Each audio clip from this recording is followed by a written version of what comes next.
Hi, I was just chatting on Discord and letting everybody know I'm going live. And then one of the uh, participants, Aptua, said something that made me laugh. So I got distracted before the camera. Usually it doesn't come on that quickly.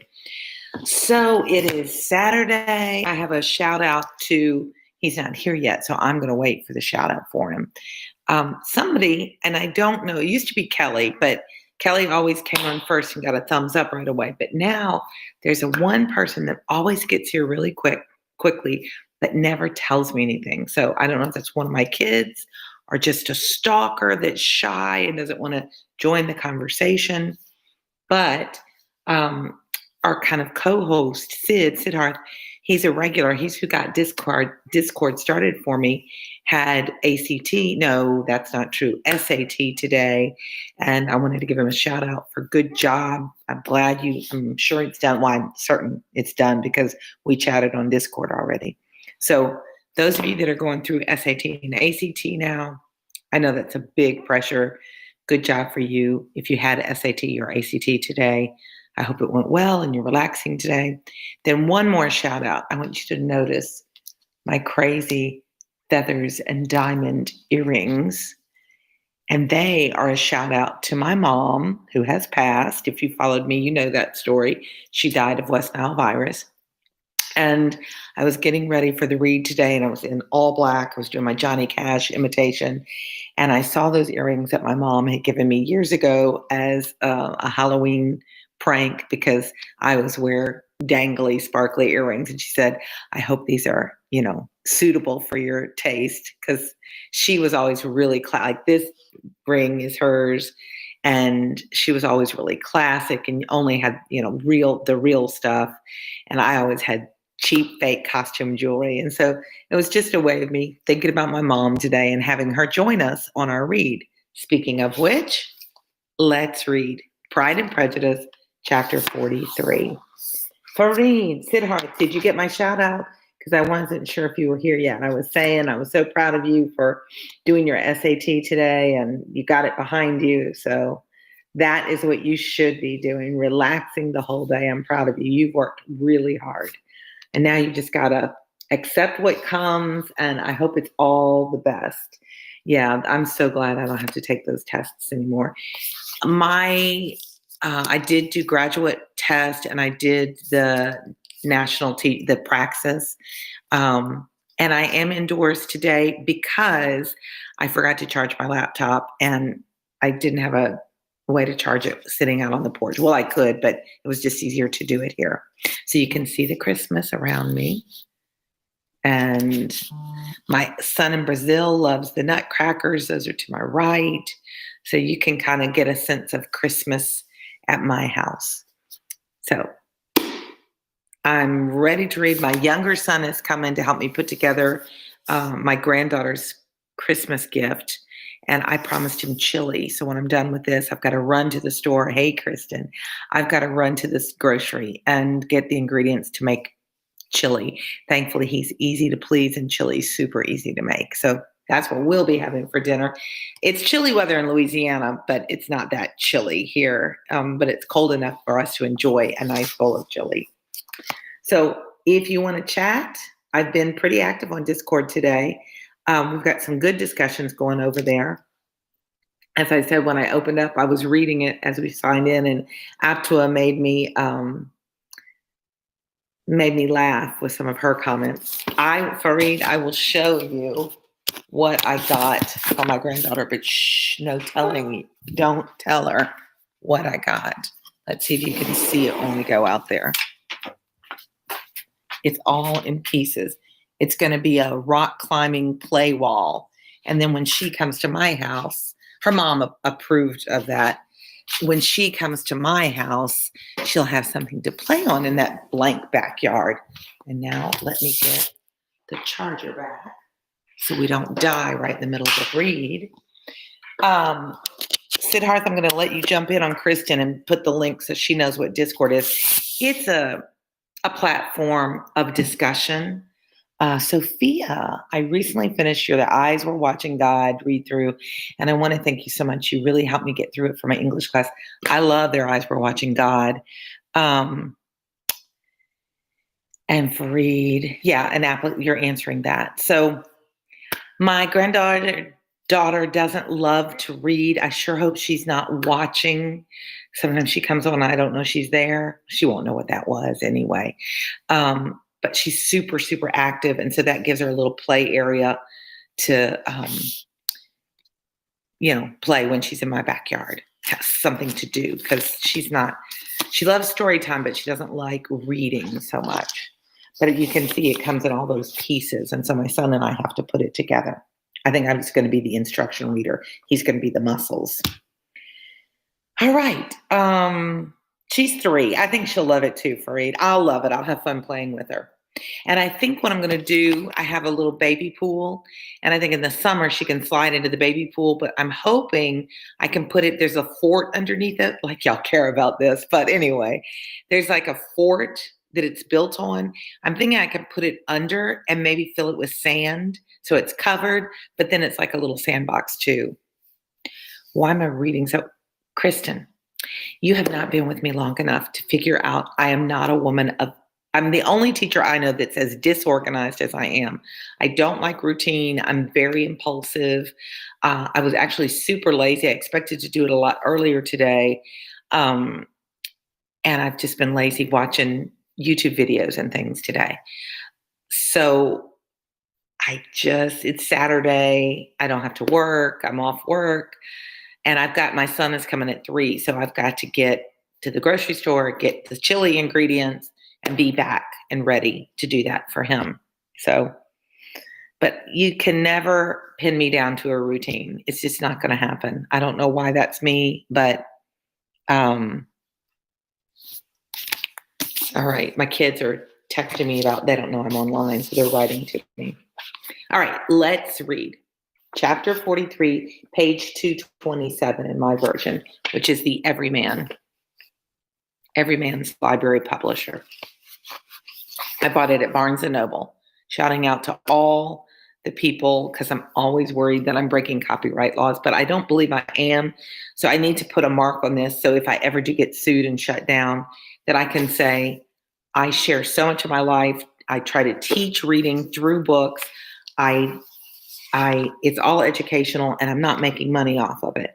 So all of those things should let me, and I give credit to the places you should go to buy what version and what, Barnes & Noble, yay, Barnes & Noble, or any bookstore, and Everyman's Library. I think that might be owned by Barnes & Noble. I don't know, but it was kind of their display book. I wanted a softback, but I never could find one. Kind of rambling today, aren't I? I think it's the earrings. All right, chapter 43. Elizabeth, as they drove along, watched for my favorite thing is the bookmark that's in the book, for the first appearance of the Pemberley woods with some I can't say that word. Perturbation. Very hard to read. And when at length they turned in at the lodge, her spirits were in a high flutter. I'm in a high flutter today. The park was very large and contained, remember, she's going to kind of stalk Darcy and see where he lives. The park was very large, like the yard around it that was a park. It was huge. If you've been to British estates, or if you want to just Google them, you know what they look like. They entered it at one of its lowest points and drove for some time through a beautiful wood stretching over a wide extent. Elizabeth's mind was too full of conversation, but she saw and admired every remarkable spot and point of view.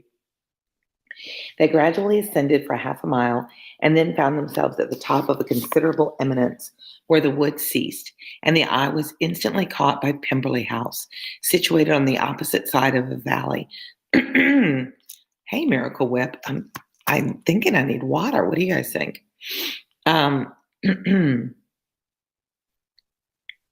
Into which the road with some abruptness wound. It was a large, handsome stone building, standing well on rising ground and backed by a ridge of high woody hills. And in front, a stream of some natural importance was swelled into greater, but without any artificial appearance. Its banks were neither formal nor falsely adorned. It's not like an overly landscaped. It's very natural and kind of rustic. She had never seen a place for which nature had done more, or where natural beauty had been so little counteracted by an awkward taste. They were all of them warm in their admiration, and at that moment she felt that to be mistress of Pemberley might be something. She's having second thoughts. Wow, I got an offer to be the wife of the man who owns this, and I'm pretty impressed. They descended the hill, crossed the bridge, and drove to the door. And while examining the nearer aspect of the house, all her apprehensions of meeting its owner returned. Guys, I'm going to do something I never do. I'm going to walk away from the camera because I really need to get a glass of water. So give me one, the kitchen's right here. So give me 1 second just to get some water. I'll be right back. You guys can just talk amongst yourselves.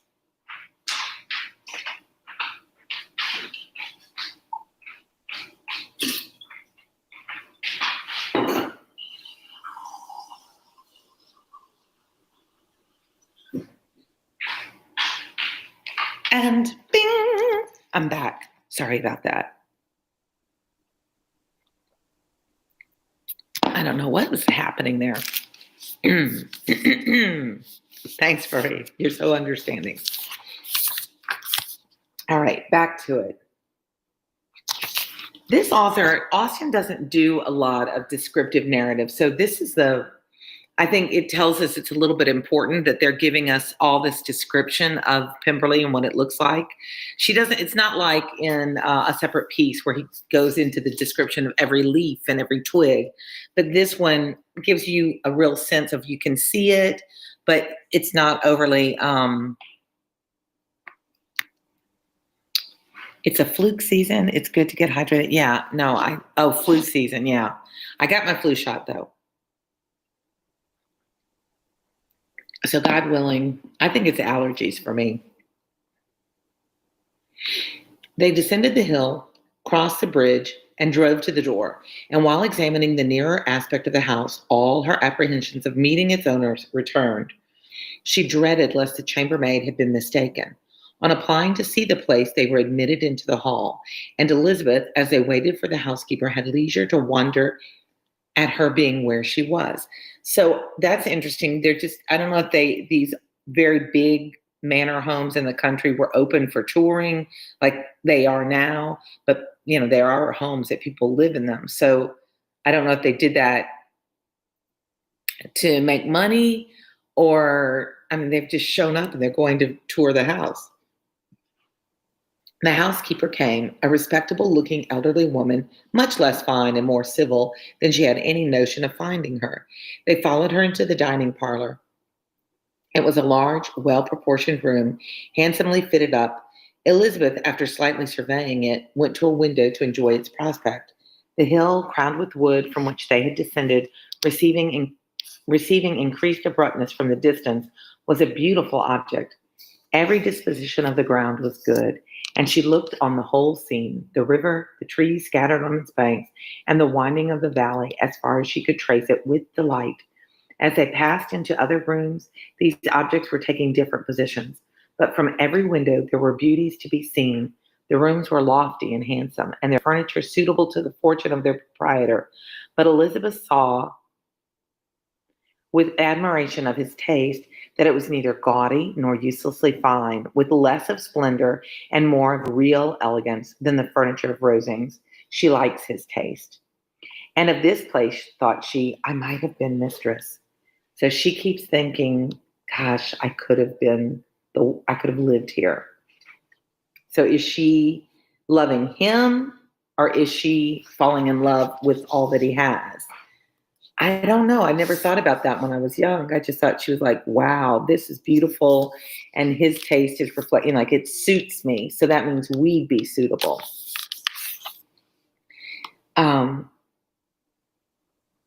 With these rooms, I might have now been familiarly acquainted instead of viewing them as a stranger. I might have rejoiced in them as my own and welcomed them as visitors, my uncle and aunt.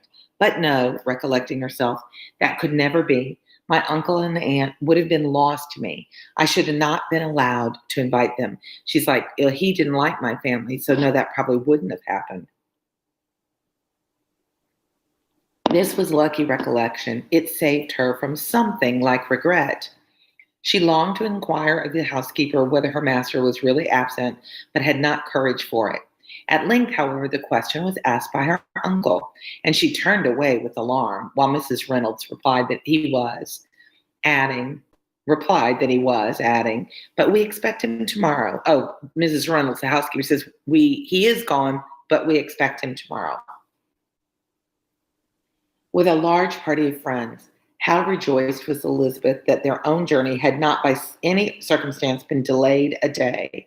Her aunt now called her to look at the picture. She approached and saw the likeness of Mr. Wickham, suspended amongst several other miniatures over the mantelpiece. Her aunt asked her smilingly how she liked it. The housekeeper came forward and told them it was a picture of a young gentleman, the son of her late master's steward, who had been brought up by him at his own expense. He has now gone into the army, she added, but I'm afraid he has turned out very wild. And Brooke says, hello. Fareed, is that a long chapter? Oh, Fareed. Wow, did I miss something? I probably have to make it into 2 parts. It is a long chapter. My goodness, let's see how much we can get read. So we're getting good about Mr. Wickham.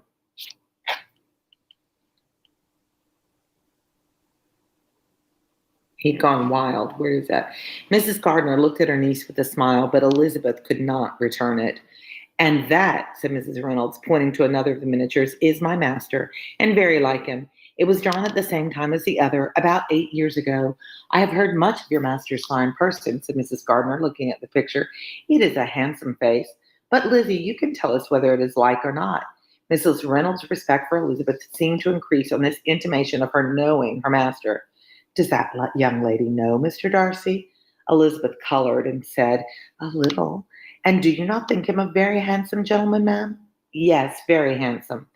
I am sure I know none so handsome, but in the gallery upstairs you will see a finer, larger picture of him than this.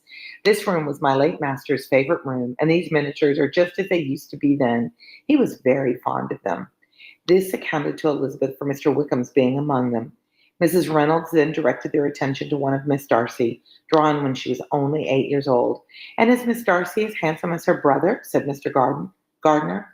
Oh, yes, the handsomest young lady that ever was seen, and so accomplished. She plays and sings all day long. In the next room is a new instrument just come down for her, a present from my master. She comes here tomorrow with him. Mr. Gardiner, whose manners were easy and pleasant, encouraged her communicativeness by his questions and remarks. Mrs. Reynolds, either from pride or attachment, had evidently great pleasure in talking of her master and his sister. Is your master much at Pemberley in the course of the year?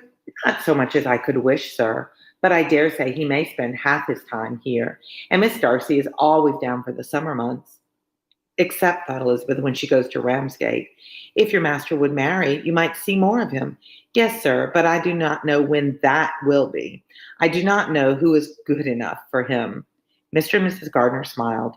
Elizabeth could not help saying, it's very much to his credit, I'm sure, that you should think so.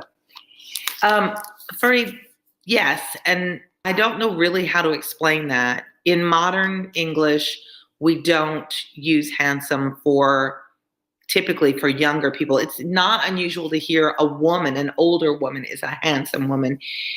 Pretty has a frivolity to it, a real femininity to it. And so some women who have stronger features, a greater sense of dignity and presence, they are considered handsome. Or you can have, like they describe the home to be handsome. It's now more masculine, beautiful, the equivalent of beautiful for feminine. But I was surprised when she described the young girl as handsome too. But I think it's more archaic. I don't think it's current language now. Thank you for pointing that or asking that question.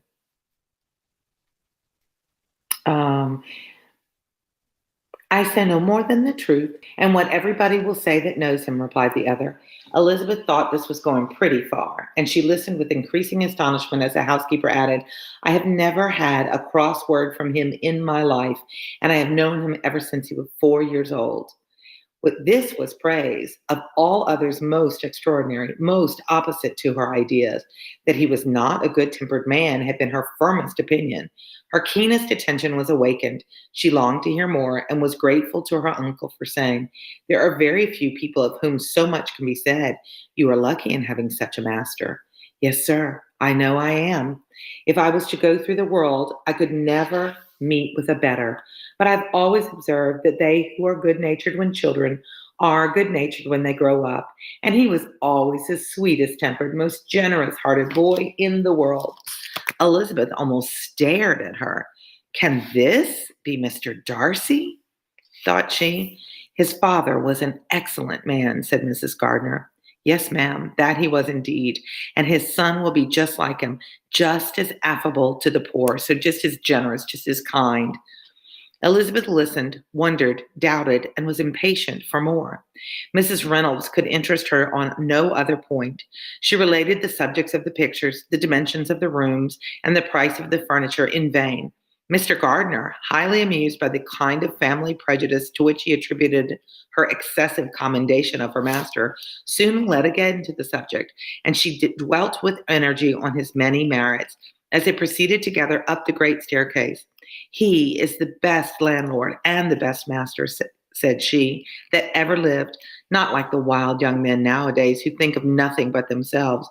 There's not one of his tenants or servants but what will give him a good name. Some people call him proud, but I am sure I never saw anything of it. To my fancy, it is only because he does not rattle away like other young men. In what an amiable light does this place him, thought Elizabeth. This fine account of him, whispered her aunt as they walked, is not quite consistent with his behavior to our poor friend. Perhaps we might be deceived. That is not very likely. Our authority was too good. Margaret Lee, hello to you. Um, On reaching the spacious lobby above, they were shown into a very pretty sitting room, lately fitted up with greater elegance and lightness than the apartments below, and were informed that it was but just done to give pleasure to Miss Darcy, who had taken a liking to the room when last at Pemberley. He is certainly a good brother, said Elizabeth as she walked toward one of the windows. Mrs. Reynolds anticipated Miss Darcy's delight when she should enter the room. And this is always the way with him, she added. Whatever can give his sister any pleasure is sure to be done in a moment. There is nothing he would not do for her. The picture gallery and 2 or 3 of the principal bedrooms were all that remained to be shown. In the former were many good paintings, but Elizabeth knew nothing of the art, and from such he had been already visible below. She had willingly turned to look at some drawings of Miss Darcy's in crayons, whose subjects were usually more interesting and also more intelligible. In the gallery, there were many family portraits, but they could have little to fix the attention of a stranger. Elizabeth walked on in quest of the only face whose features would be known to her. At least it arrested her, it stopped her, and she beheld a striking resemblance of Mr. Darcy, with such a smile over the face as she remembered to have sometimes seen when he looked at her. She stood several minutes before the picture in earnest contemplation, and returned to it again before they quitted the gallery. And Mrs. Reynolds informed them that it had been taken in his father's lifetime. There was certainly at this moment in Elizabeth's mind a more gentle sensation towards the original than she had ever felt in the height of their acquaintance. The commendation bestowed on him by Mrs. Reynolds was of no trifling nature. What praise is more valuable than the praise of an intelligent servant? As a brother, a landlord, a master, she considered how many people's happiness were in his guardianship, how much of the pleasure or pain it was in his power to bestow. How much of good or evil must have been done by him? Every idea that had been brought forward by his housekeeper was favorable to his character. And as she stood, the stool that I'm sitting on is uncomfortable, so I thought it would be better to stand. It feels like I'm towering over you now. How much good or evil must be done by him? Every idea that had been brought forward by the housekeeper was favorable to his character, and as she stood before the canvas on which he was represented and fixed his eyes upon herself, she thought of his regard with a deeper sentiment of gratitude than it had ever been raised before. She remembered its warmth and softened its impropriety of expression. Sydney Brown, hi. I never know what to respond to people that say, I love you. Like, thank you. I'm glad you're here. Hi, Sydney Brown. Hi. What book are you reading with me? My problem is when I stand, I told you I have ADHD. So when I stand or when I taught, I just move constantly. Like even when I'm sitting, I move constantly. So sorry about that. It'll be very disruptive. I don't know what's wrong with my speaking today. Sydney, I'm so excited you're excited. Come over to Discord and get to know us better over there. If Fareed, do you know how to add it? Because I don't know if Siddharth's still here. What are you doing? What am I doing? I'm reading. I'm dancing around while I'm reading. What are you doing, Sydney Brown? I'll sit back down so I don't tower over y'all like that. That's kind of creepy, I think.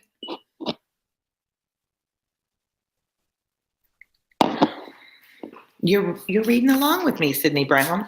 What book have you been reading with me? So Elizabeth is fallen in love with him, I think, or certainly is second guessing her decision to not care about him. So Fareed, when we go in, the thing is, it's on my phone. I don't know how to do it from my laptop. So when you're in Discord, I'll talk you through this if you're watching, Fareed. When you're in Discord and you're on the main screen, you see the invite button. When you click it, it will let you copy, share a link, and then just copy it and paste it into the discussion box. Oh, yeah, I think you can. No, I think Siddharth told me you can't. That's why he's a moderator. The Long Walk to Water. You're reading Then There Were None. I don't know that book, Sydney. Sydney, have you been here before? Have we talked before? So Sydney, let me see how. I can't. Oh, I know what I can do. I think. Copy shared link. Okay. And then I will go to here and I will see if I can put it on. I'm on live. That's weird. Pause it. And let's see if I can paste it into the chat. There it is. Woo! I'm proud of myself. That was kind of weird. Oh, I'm your bestie. Well, I'm a weird bestie to have, Sydney, let me just say. But there's a Discord link. Just you have to have Discord. It's like a, I don't know what you call it. Like, I think it's a gamer channel. But you install it to your phone and then you use that link to find us in there, and then you can join the discussion. Okay?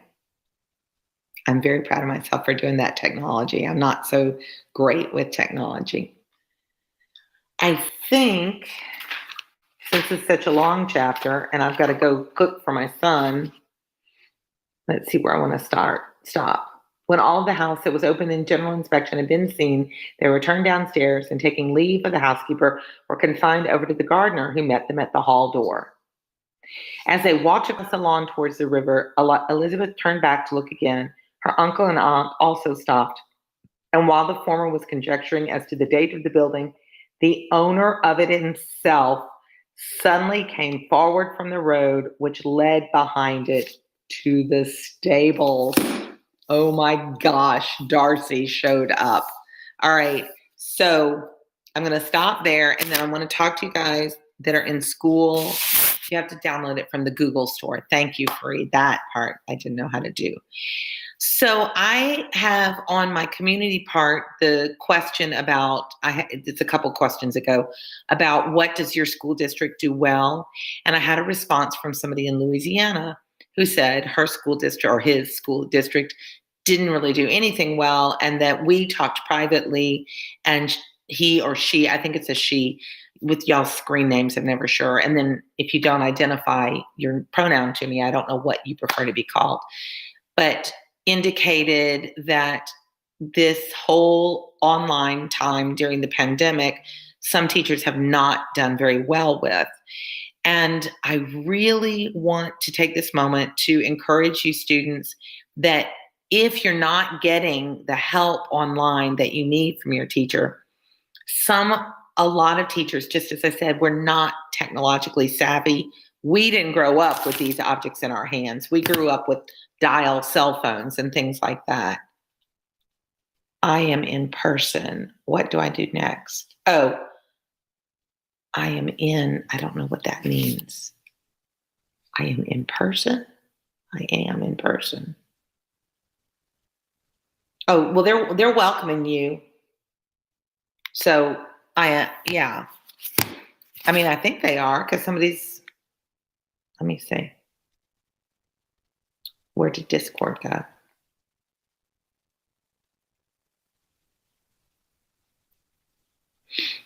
Somebody named Susan, a wild Susan, just appeared, and people are greeting wild Susan if that's you. So yay, Sydney. So I'll chat to you when I'm off this. But the group's really sweet about welcoming everybody. So if you hop in there, then we'll chat away with you. But that's what I'm telling you. You just had to let us know, hey, I'm here, and I'm eager to know you and to get to know you. And then what did I do, Sydney Brown? I said, hey, I want to get to know you better too. So if your teacher is not really able to meet your needs, find a way to reach out and say, I'm getting a little lost. I'm not quite understanding what you want in this assignment. And if they don't respond to you in a real positive way, after you've gone to the teacher first to say, I just need a little more help, maybe ask a classmate if you have one you could ask, or a parent, something like that. But if not, do you have an advisor? Do you have a counselor that you can say, this online learning is not working for me. I'm getting further behind. I mean, I think our tendency is just to shut down and become invisible because it's so easy to hide. And so, like social media, it's not social media at school now, but you're behind the camera. You're not in person. Oh, you're in person. That's what you mean, Sydney. You're in school in person. Get it now. But if you're in virtual school, and that's really, Sydney, true in person too. A lot of kids don't try and make a connection with their teachers. They think we're these old, weird people, and some of us are. But like you said, you have an English teacher that you really care about. So I think part of my mission, not only to teach reading fluency and reading comprehension, but part of my mission is to make you guys see, because I've been shocked by how many followers are regular with me and that I've made friends. We had Aptua and Lama and I had a great voice conversation on Discord yesterday, and we talked about literature, and we talked about humanity, and we talked about poetry and culture and the impact of culture and patriarchal societies and feminism, all those kinds of things. And this has been such an exciting way to learn.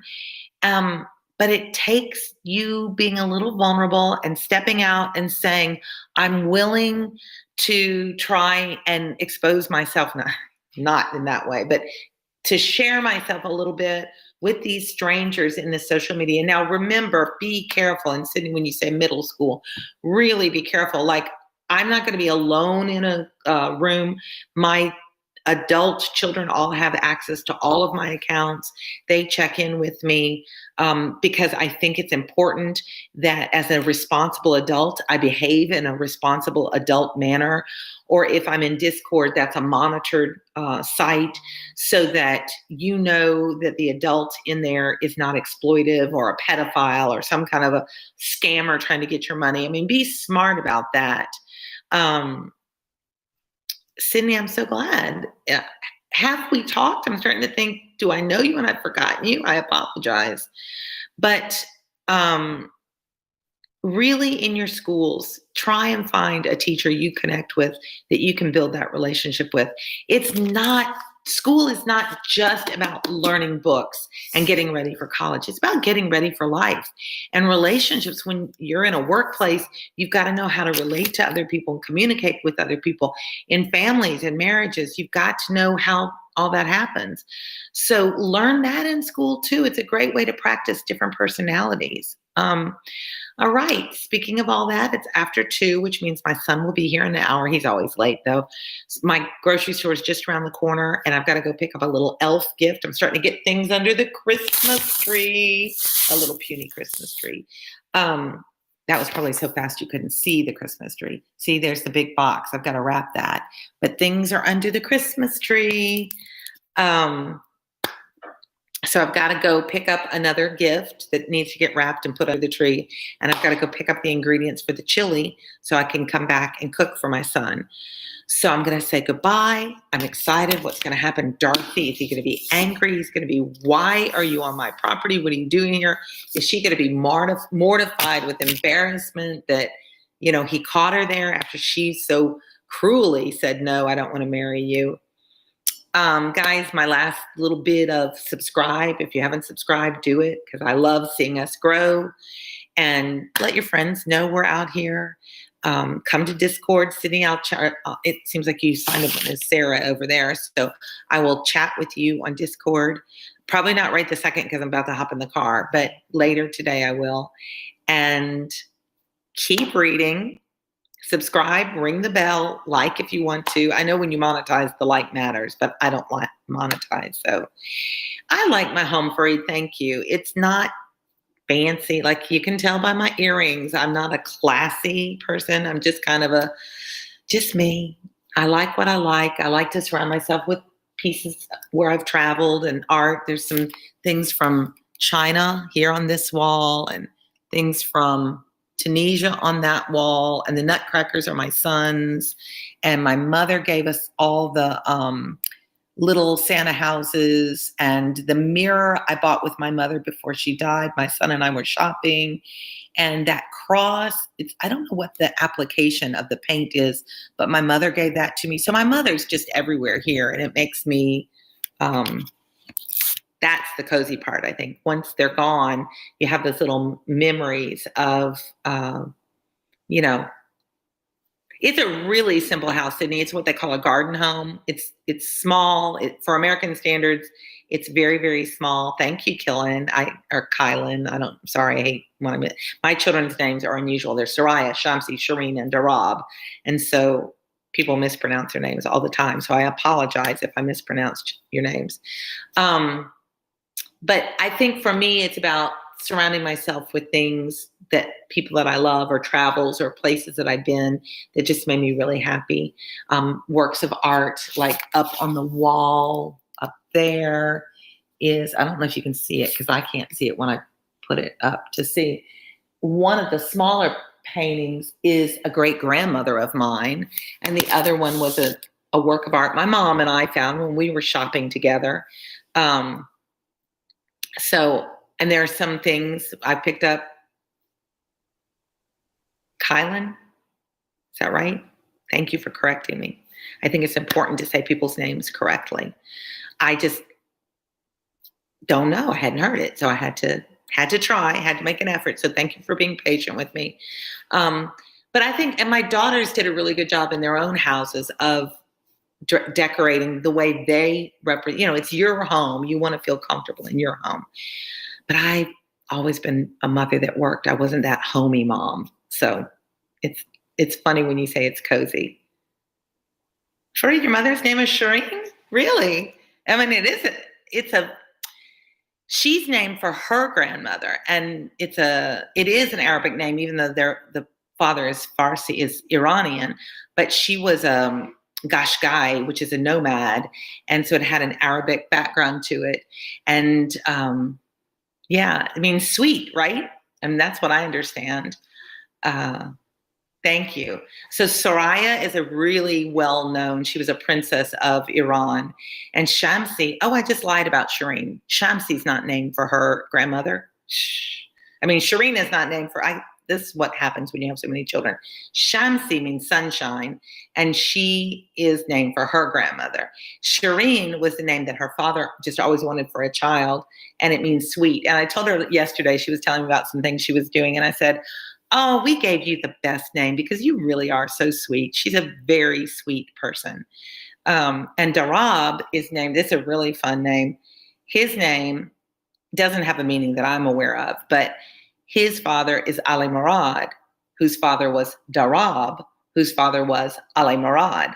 So in their culture, they typically don't name juniors. And so it was a way of keeping the family name going. So Darab has said, oh my God, do I have to have a son named Ali Murad now? So we don't know. We'll see if he does. He's only 21. Not yet, please. But I love their names. I gave them American names, and there was a point when they were in middle school that they decided they were tired of people mispronouncing their names, and they just wanted to go by the American names. And so I started calling them by their American names, and they never answered. They could never get used to their American names. So they all have two names, a Persian name, an American name, and they just go by their first name, their Persian names. And we hope that they've all been to Iran. But now with the things the way they are between our countries, I don't know if they'll be able to go again. Their dad still goes back, but I get nervous about them going. Have you guys, if you have families that live overseas, do you get to go see them? Do you go visit them? Is it hard to adjust to the culture here? That's made my children have a very unique experience. Your name is your grandfather's name. Well, see, that's great. That's so sweet. I love that continuity. I'm named for my mother's best friend, Rachel.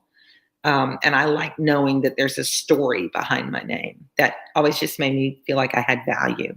So, all right, guys, I've chatted and chatted, talked your ear off, and probably just boring as all get out. I will chat with y'all on Discord about books and see what you're reading. And I'll go make the chili so my son Darab is happy with me. You guys have a great afternoon, a great Saturday, and I will read to you next time. See ya.